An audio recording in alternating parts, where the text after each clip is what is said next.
I'm telling you, some heavenly intervention. I don't know if someone told him to call. I don't know what happened. But my phone rings, which I still had on me for some bizarre reason. And it said unknown on the phone. So you know how it is in the business. Unknown is one of two people. It's Fox or the White House. Like, that's it. Like, no one else comes up unknown. It comes up restricted for regular. But unknown is like, you know someone, right? So I'm like, oh, this must be Fox or something. So I pick up the phone, and it's Trump. And I mean, you know, Megyn, I get it. Like, you've interviewed him. I've interviewed him. You know him. I know him. He's not your standard politician. You know, people accuse him of being mercenary and all this other stuff. You form your own opinion. I know a different guy. But it wasn't even that he called me. It was that he was so genuinely interested in making me feel better. You know what I'm saying? Like, it wasn't a perfunctory task. He already understood he had my support. It wasn't something he did. And I mean, come on. You got people who kiss your ass all the time. They're not really listening to you. They're just either like worshiping you or they're like waiting to talk. And that's like the worst thing ever because nothing's genuine anymore.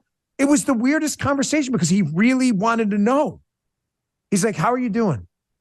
I said, you know, not that good. This thing, you see, you're going to get it. You can't know. There's no crying on this show, just like there's no crying in baseball. He's like, how are you feeling? I said, I can't, the story just so gets to me because he's like, how are you doing? And he said, I told him what had happened. He's like, do you need me to make some kind of phone call? He's like, are you going to be okay going in there?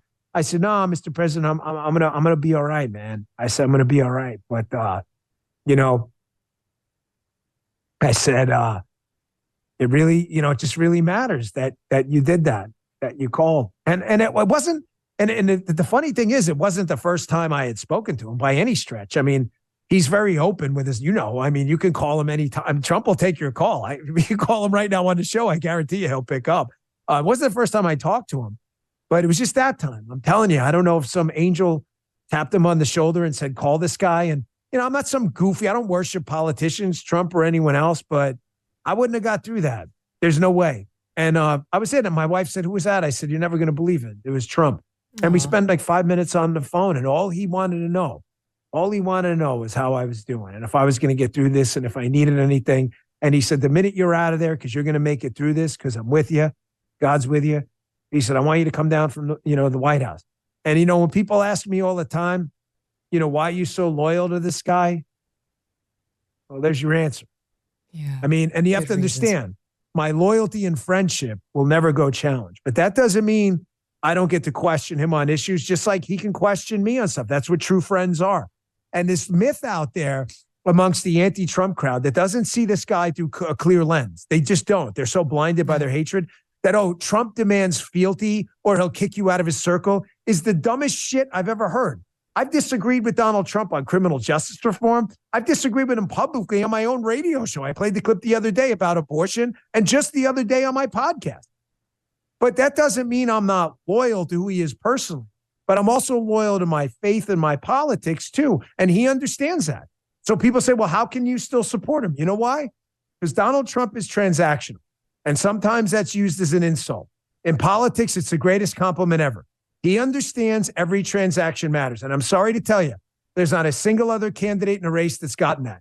He is transactional. When you walk in there, he is a business guy.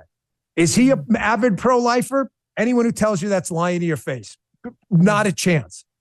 But Donald Trump understands pro-lifers got him elected. And Donald Trump understands that when Leonard Leo and others walked in there and said, we got to get Roe v. Wade out of there.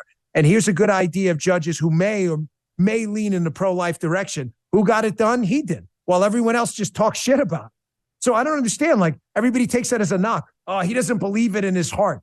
Okay, so the other politicians in the past that did jack shit about abortion, I'm supposed to like them more? I'll take the doer over the talker any day. And transactional to me in politics is a compliment, not an insult.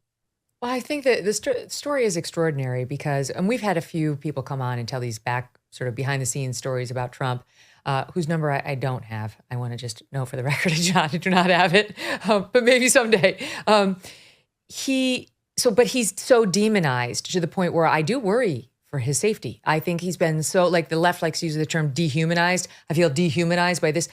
Is there anybody who's been more dehumanized than Donald Trump? And on the other hand, you got, President Basement, right? Joe Biden, who barely puts himself out there. And when he does, like he's waiting for the he's there to greet the caskets coming home from Afghanistan. He's checking his watch.